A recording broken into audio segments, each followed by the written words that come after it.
The last time something was botched as hard as Penn State's coaching search, the Warriors blew a 3-1 lead in the finals. We will recap Rivalry Week and look ahead to the Big Ten championship game. Ohio State and Indiana, who wins? That's on today's Locked On Big Ten Squad. You're talking ball with the Big Ten Squad, sponsored by Game Time. From USC to Ohio State, from Michigan to Oregon, from Nebraska to Washington, it's the local experts of the Locked On Podcast Network bringing you scoops, breakdowns, and the most comprehensive preview of the upcoming Big Ten weekend. No hurt feelings and thin skin allowed. Squad up, you're part of the Big Ten Squad. Happy Thursday, everybody. Maybe Penn State has a coach by the time this show airs. We don't know, but this is the Locked On Big Ten Squad. I'm Spencer McLaughlin, your host. Zach Anderson, Yoxheimer of Locked On UCLA is here. Can't believe I don't have to buy a Nico jersey, Zach. I am truly shocked. Roman Tomashoff of Locked On Huskies has licked his wounds and showed up for the show today. Good work, Roman. Very, very well done. Craig Sheeman, Locked On Big Ten. Ryan Herring's Locked On Badgers. Basketball season's here, so he's in a good mood finally. Jay Stevens, Locked On Buckeyes, who we'd all like to hate, but he's too nice of a guy. And Isaiah Hall. Can we get a round of applause? Isaiah Hall of Locked On Wolverines has made an appearance here on the Big Ten Squad. He is wearing scarlet red today. Yes, Isaiah, please chime in. I got to go. So see you guys. Oh, yeah, what a week it has been. The coaching madness is all over the place. Pat Fitzgerald is the head coach at Michigan State, but who knows who's going to be the head coach at Penn State. Zach, I will start with you and we'll go in order. Scale of 1 to 10, how badly do you feel like the Penn State AD Pat Kraft just botched this? I would say probably a 9, considering they've been open since, mid-October? Like, they've been open for quite some time compared to these other jobs, so I'd say massive botch job. Yeah, massive botch job. That's an original phrase here on the Locked On Big Ten Squad. Roman, by the way, it stubs down this week for you, but you're just making an M, man. That's all you're No, actually, it's the Washington W and down. I heard Malik Benson's going to score like Kenny Wheaton, but anyway, yeah, you can weigh in on the Penn State coaching search now. Go for it, man. Well, first of all, nothing has been botched harder than your first attempt at the cold open. I'm just going to throw that out there. There is no documented record of that happening. No documented record whatsoever. And also, who would have thought that all it would take to just topple Penn State was crumble cookies? Like, is that really what wound up getting the job done with all this? It's absolutely tremendous. No, I want to echo Zach's point. The fact that this is the job that's been open the longest, and they're on candidate 15, 16, 17, whatever at this point in time, it's absolutely insane for what I know is viewed widely just, in the grand scheme of college football as a top 15, top 20 job at the very worst. Yeah, I don't think you could put it outside the top 15. Can anybody name 15 jobs they'd rather have than Penn State? Nope. No. I don't think by the way, quick show of hands. Who's had crumble cookies before? Okay. Ryan, you are missing out. They are indeed delicious, and they are also even more popular in Provo. As if they couldn't already, or as if they weren't already popular, Craig, when you keep Kalani Sitake right there and away from Happy Valley, boy, I bet their sales are going to surge big time. Oh, absolutely. He looks like he may have had one or two himself, by the way. But he can buy how many ever he wants now with his new $15 million a year contract. But look, Penn State's a great job, but at the same time, they just fired a coach that wins 10 games a year and got to the playoffs last year, got to the Big Ten championship game last year, and that's not good enough. So anybody knows that they're going in there, they're going into a pressure cooker, which is fine. Some jobs are like that around college football, but I think also Penn State, thinking they were a top 15 job, thought that people would crawl to them for that job and play in that stadium in front of 107,000 people in the whiteout, and it would be a slam dunk. I also think they thought they could just pick up a phone call. I think the first phone call they made was to Urban Meyer. I mean, I don't know if you'd agree with that or not. I mean, they had a conversation. I think there's no doubt about it, but he wasn't interested. And then they're like, what do we do now? And now all these coaches, I think the SEC hired 6 coaches in one day. All these candidates are just going, and there's nobody left. So on a scale of 1 to 10, how bad did they botch us? It's a full-on 10 right now. I mean, it's signing day, boys and girls, and we don't have a head coach. Ryan, what do you think? Yeah, I mean, Craig nailed it. They completely botched it. I mean, have a plan, right? Someday when we have more time, maybe in the summer, I'll tell you guys a story about how I got carjacked in Jacksonville. But it starts with you don't have a plan. You need a plan. So if you're going to fire your coach, who's one of the winningest percentage-wise coaches in the last 10, 15 years, he won at Vanderbilt. You got to have a short list. Barry Alvarez always talked about this. I always have a short list of my next coaches. It doesn't matter what my guy's doing. I have a short list of people. There's no plan. You need to know what you're going to do if you fire James Franklin and you're at Penn State. Otherwise, you're going to end up getting carjacked in Jacksonville. Have a plan. I need to hear more about this. We need more. Come on. We're gonna. I want to give Jay and Isaiah a chance to jump in here while things are still civil. But Ryan, we're not saving that for next summer. We're saving that for later in the show. So, Jay, your thoughts on Penn State? It's bad. It's really bad. I saw a tweet where they said that Penn State only has 5 verbal commitments right now, a day before signing day. That's not good. And if you're Pat Kraft and you let a guy go, you don't have a plan, and you're now on plan 10, 11, 12, and nothing's working for you, does anybody think he might not have a job at some point in time?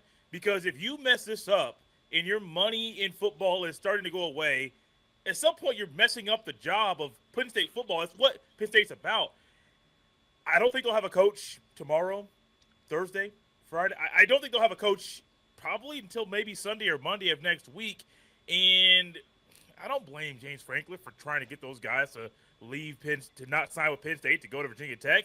They want to be coached by him. Of course, he's going to do his job to get those players to be coached by him next year. Isaiah, should Penn State have just gone to try to bring Rich Rodriguez back to the Big Ten? Is that where they're at? I don't know if I'd go that far, having experienced the Rich Rodriguez experiment myself. But, I mean, number one, to echo the last two's point, it's not just have a plan. It's like know before you actually make the firing who you're going to get, especially mid-season. You cannot make that change without knowing, like, we're doing this with the idea that we are getting this. Because otherwise, you might as well just keep him. But there are 2 options for him at this point. Actually, sorry, I got a text earlier. Connor Stalions actually turned down the Penn State. So he actually did send me that while I was recording Locked On Wolverines. He's like, I'm turning down the Penn State job. But secondly, I mean, there's this hot coach that's been poaching guys all over the place. I think you just got to look to Blacksburg. And I think that they've got a really hot coach that you could bring in and get 10-win season. Proven winner. Yeah. He knows how to do it in Happy Valley. Program builder. Guy has been at 2 Power 4 stops, Big Ten, SEC. You make a compelling argument. Ryan, you mentioned some personal trauma earlier. Let's dive deeper into that. Can you tell us this story that you just happened to bring up on today's show? Yeah, I'll give you the really quick 1-minute version. So me and my buddy Hank, both from Wisconsin, both joined the Navy. We were down in Jacksonville. And being from Wisconsin, we just thought you could trust everybody because that's what you can do up in northern Wisconsin. We followed some people into a bad part of Jacksonville because they said they were going to help us find a club. We were young. And eventually these guys got us out of the car, carjacked us, pistol whipped me, took my shirt, drove off with my car, left us in the middle of Jacksonville. So we ended up getting to a police station who got us close to our Navy base. And when we hitchhiked back to our Navy base, we ended up getting in a car with a true story. We ended up getting in a car with a rival gang member of the people that carjacked us hitchhiking. His name's Cap C. He gave me his number. And he said, if you want to go back down to Jacksonville and kill all those mother effers that stole your car, we can go do that right now. So we're in this moment at times like 2 a.m. heading back to our Navy base. Me and Hank are deciding if we're going to go get retribution for these guys who stole my Pontiac Trans Am. We decided not to. I was like, I got insurance, man. I'm okay. But I kept Cap C's number. So I had his number in my wallet for a long time. And just the police asked me about him. Like, no, I don't know anything about anything. They ended up catching the guys a couple weeks later who did the whole police lineup thing, identified him. Like, yeah, that's the dude that hit me with a gun. So yeah, long story short, I got carjacked and then I ended up hitchhiking with some gang members who were totally down with going down and like getting my car back. Wow. Does Greatest Cap story C I've heard in crunch? a very long time. So it was different era for Ryan, but I don't, Hey, But were again, you wearing red or blue? Because that's kind of important to those guys. no, dude, they took my shirt. Like, they took my car and my shirt. So What was the shirt? What it was was just your like plan? a white button up. They stole my Pontiac Trans Am. I sold that car pretty quickly afterwards because just it didn't feel right to drive it around after I got carjacked in it. I almost blamed the car for it. Like you let me down. Like it was supposed to be like Knight Rider or something. This is pre-Carfax. Is that what you're saying? Wait, That wasn't in the car's history description. No, Involved in carjacking incident. They Was ended up carjacked. They ended up getting in a high-speed chase. They ran out of gas. It was a whole thing, man. But again, have a plan. That's as simple as this. Have a plan. Hold on. There was a car chase? That's how they got caught. They found the car. The guys who stole it ended up getting in a high-speed chase. And were the ran out of gas. helicopters following the Yeah. white Bronco? He's Like watching what his was car going on down TV. here? Yeah. Paint the picture, Ryan. Keep going. Keep going. I wasn't involved in the chase. I just know that they got in a chase when the police found the car, and then they ran out of gas. They straight up just killed it on the highway. So that's how they caught the dudes. The dudes ran out of gas in my Trans Am, who I named April. April was my car's name. You always name your cars. Duh. No. Yeah. What do you mean no? You always name your Maybe- car. You always name your car. Yeah, absolutely. You always name your cars. But You name your boat, not your car. that name is Okay. dead to me now. Nothing will ever be called April again. That was a tragic, tragic night. Yeah, it seems like it's fit to retire that one. When you brought up high speed chase, when I tell you I have never been as disappointed in my life when you said that you weren't involved in it, because Well, I have I been in was high-speed so chase. ready. I was in a different one. That's a different story. So yeah, I have been in high speed. In Who tomorrow's are you? episode, We got Who away. are you? Like so. How much of this there's- happened in Minnesota? You hate that state more than you hate Florida. So So, like I'll tell you really quick, I spent more of my life on probation in high school than off of it. I had a parole officer. At one point, my grades weren't meeting the average needed to maintain parole, so I altered my grades and gave them to my probation officer. I had to break in and to get my school grades and alter my GPA. The requirement was a C, which I wasn't hitting. So I had to. Well, adjust high my school's grades. hard. High school's hard for Ryan when you don't go. So there's a whole backstory there too, but I feel like I'm derailing us. Again, just have a plan. I will never this is look at way you more the same interesting than again. Indiana, Ohio State. This is amazing. Yeah. Have a plan, ladies and gentlemen. Okay. Well, we have a plan for the rest of the show that now seems wildly uninteresting because we aren't going to go down Ryan's personal rabbit hole of growth and personal triumph and, changing grades like it's an episode of iCarly or something. All right. When we get back, we're going to recap Rivalry Week, which I'm looking forward to. Roman is not. Zach is not. Ryan is definitely not. Isaiah is not. And Craig and Jay are just here to smile at everybody. Okay, let's do that when we get back on the Locked On Big Ten Squad. First, this episode brought to you by our friends at FanDuel. NFL Sundays move fast. One big play, and suddenly everything feels different. That's what makes live betting with FanDuel so exciting. You're not just watching the game, you're reacting to it in real time. With FanDuel, you can place bets as the action unfolds. Every drive, every momentum swing, every highlight moment. And of course, college football is there at FanDuel. And the Big Ten Championship game, which we will talk about later on today's show, has got Ohio State minus 5.5 over Indiana. If you think that FanDuel just doesn't understand what the Hoosiers are all about, maybe you take them plus 5.5. Maybe if you're feeling risky, if you're feeling bold, you take a money line. Or if you think Ohio State's just going to roll, because that's what it seems like they do to everybody this year, Ohio State minus 5.5 could be for you. If you want to be right in the middle of the action this season, visit FanDuel.com and place your NFL live bets all season long. FanDuel, the game moves fast, and so can you. NFL, college football, they've got it all. Check out FanDuel today. All right, continuing on here with the Locked On Big Ten Squad, let's recap Rivalry Weekend. Jay, we'll start with you, and while you talk, I'm gonna grab something real quick. But what did you make of the game? Yes, Roman. Come on, it had. Can to. we make it fast? Yeah, Jay, take your time. Take your time, Jay. Your thoughts on Ohio State taking care of Michigan in Ann Arbor? Well, you say take my time. I think about that 20-play drive that spanned about 12 minutes between the third and fourth quarters in that game against Michigan. It was just a fun game to watch. It was the first time since 2019 that Ohio State beat Michigan, and it was just a straight, I won't say beat down, but anytime you play your rival and you don't allow them to score a touchdown, that's something to really be very proud of, because there was a time in Ryan Day's tenure, the defense was trash. It was horrible. And all of a sudden, now you have the defense that's the best defense in the country, even better than last year's defense. And I was expecting Bryce Underwood to be able to do a little bit more than he did. I understand also that George Marshall going down in that game drastically impacted how the offense could move. But Buckeyes won. Ryan Day had a plan. Also had a plan when the communication on the sidelines was cut off at some point in time.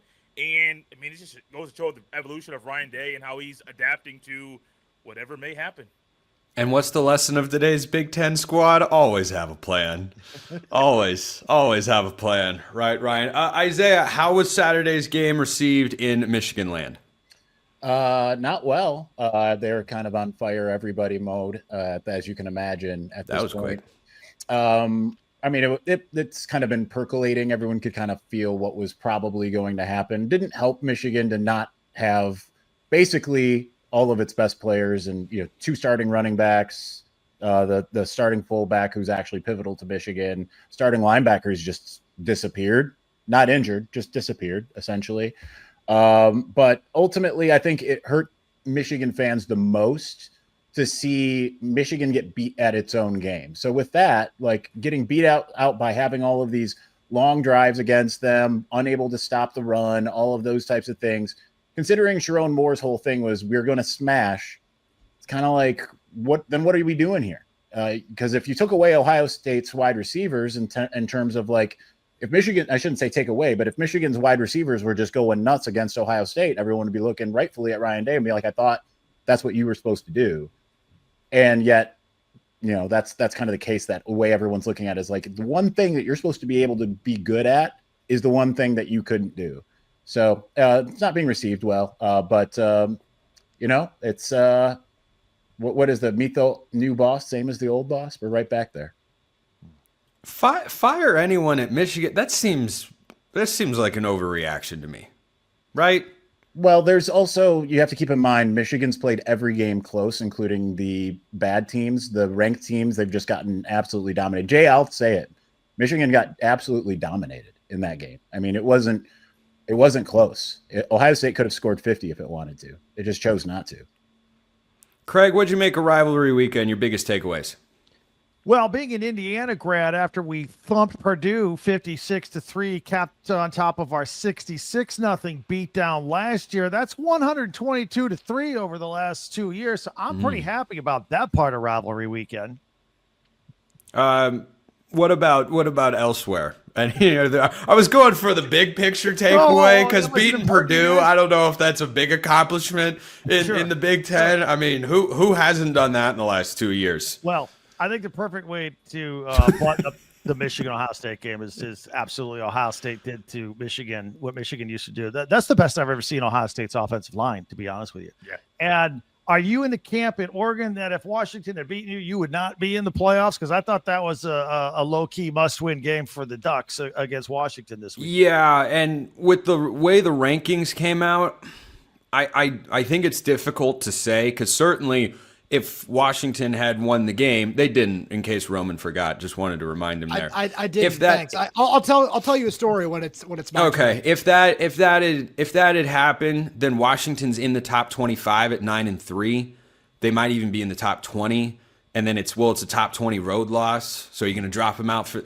I certainly going into the game felt you don't want to have the committee think about this stuff because what they're doing with Miami and Notre Dame right now is an absolute travesty. Right. Like it's completely ridiculous. I think Oregon fans are first and foremost always happy to beat Washington, especially in Seattle in the way they did. And secondly, I think they're happy to have guaranteed themselves a spot in the college football playoff and not leave anything up to the committee there. But Roman, by the way, your story is going to be compared to Ryan's, so you better make it. No, it already lost to everyone except you.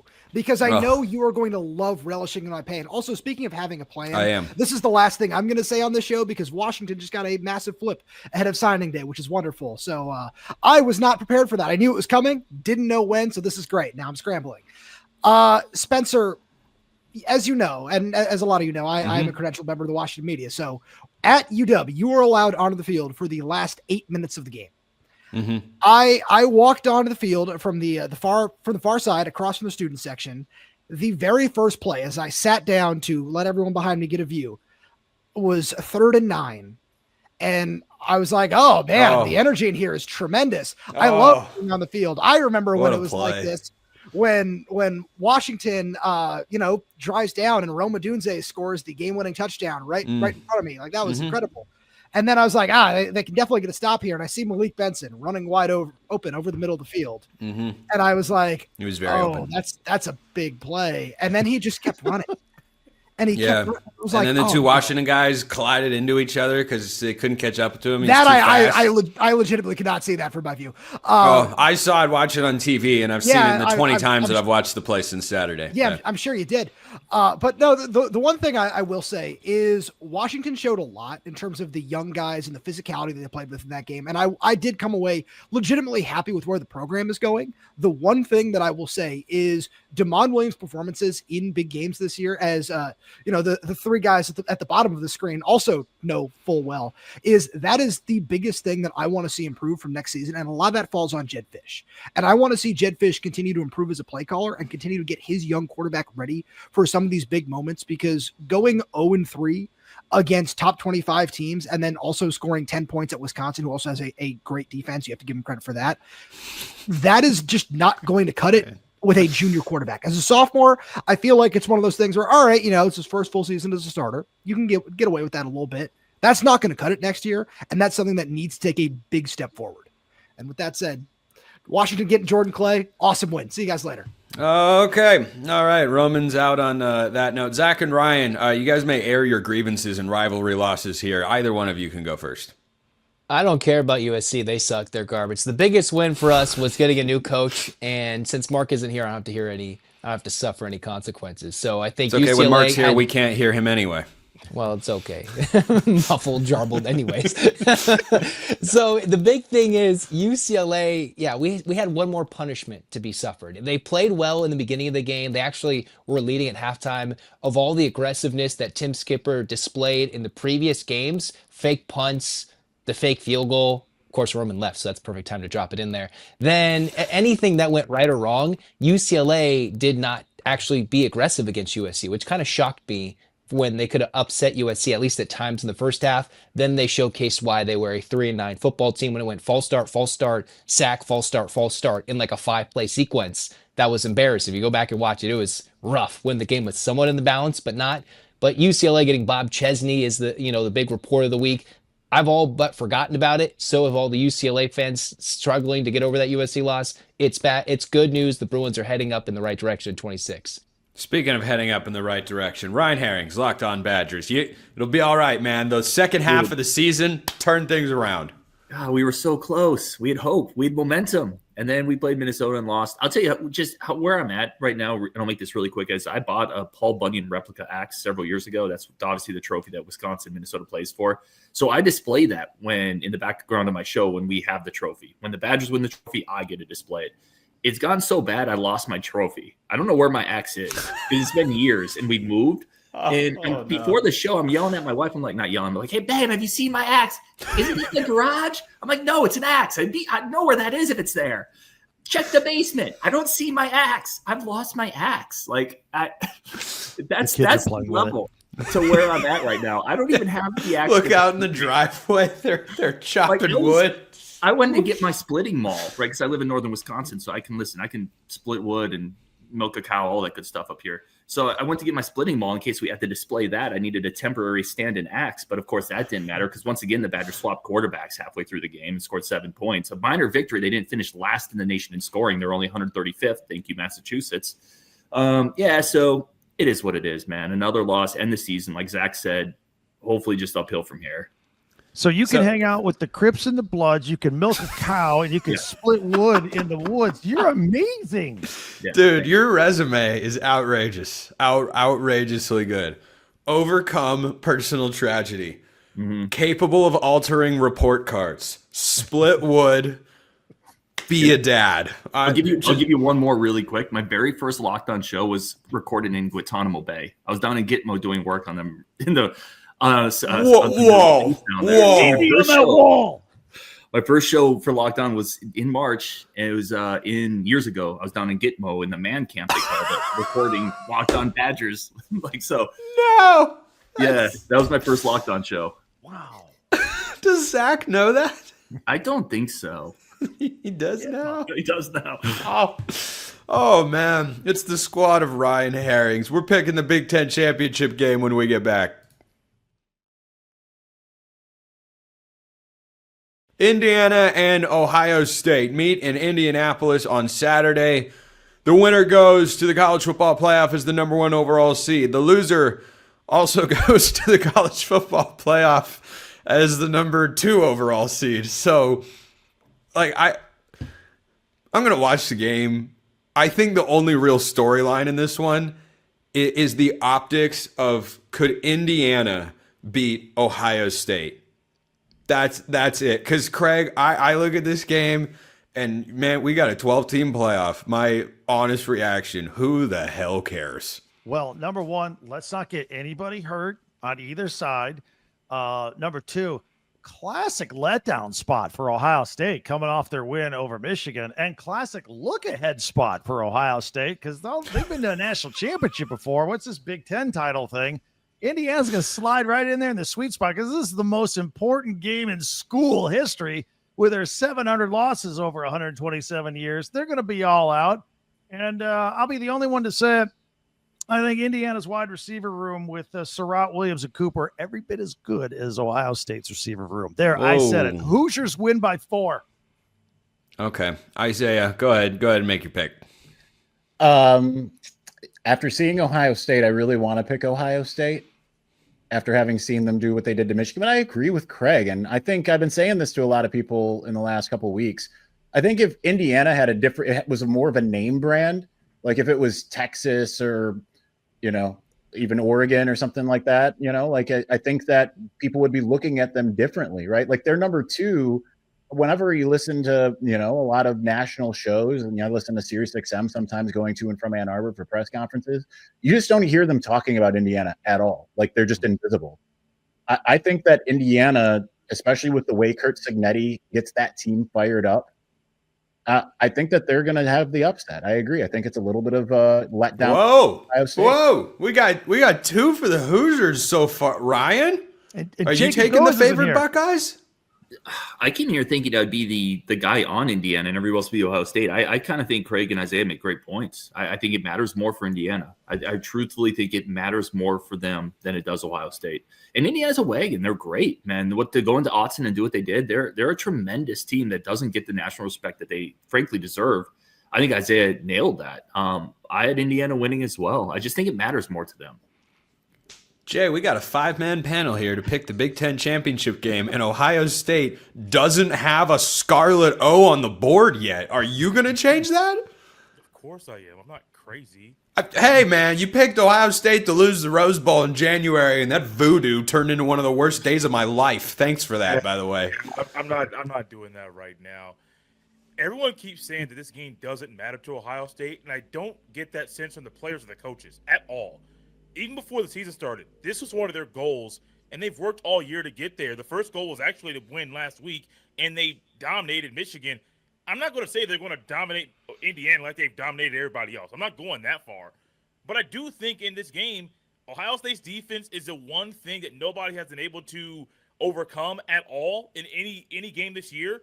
As good as Indiana's offense is, I don't believe they're going to be able to overcome what Matt Patricia is going to be able to do this weekend with the players that are there. Then you add in, I don't even know if Smith and Taylor are 100%. I know they were both battling lower body injuries. If they're 100%, it's a little bit different for the offense. But if it's not, they can control the ball. They literally had 40 minutes of offense, time of possession against Michigan this past weekend. And if you took that one drive away, they would still dominate time of possession. I still think Ohio State is a team that cares, and they care way more than anybody here or anybody around the country is thinking. They want to win the Big Ten title. They haven't won one since 2020.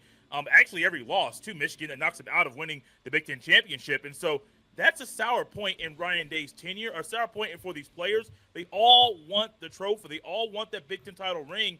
And I 100% believe Ohio State's going to win this weekend. And I would not be shocked if they won by double digits. That wouldn't shock me at all. This defense is for real. I know what Mendoza has done, he also almost coughed the ball up numerous times last week against Purdue. So, yeah, the margin of victory was big. He almost threw, 4 interceptions in that game? And so I 3. still believe in Ohio State. I almost believe in Ohio State's. That boy, Craig. I still believe in Ohio State. Stand up for your guy. I still believe that the running game and the offensive line that is playing a whole lot better right now. I was shocked with how well they played last week against Michigan. That is a major reason why I think Ohio State wins on Saturday night. Yeah, I'm going with the Buckeyes here. I can't go against. I'd rather be proven wrong with someone beating them than picking against Ohio State with the way that they've played, with how Julian Sayin is playing. And I just want to close with this note. When I first threw it to Jay to make his game pick, did you guys notice how calm and cool and collected he is? Right, and he's just so mellow about everything. Just got a national title last year, might have another one this year, might not. And if not, well, just go ahead and win it next year. I think he's got the coolest confidence of anybody at this network right now. Just throwing it out. So I'm on Ohio State. Jay's on Ohio State. Craig, Isaiah, and Ryan all like Indiana in the Big Ten championship game. That's it for this week's Locked On Big Ten Squad. We'll see you next time. And until then, hope you all have a wonderful rest of your day.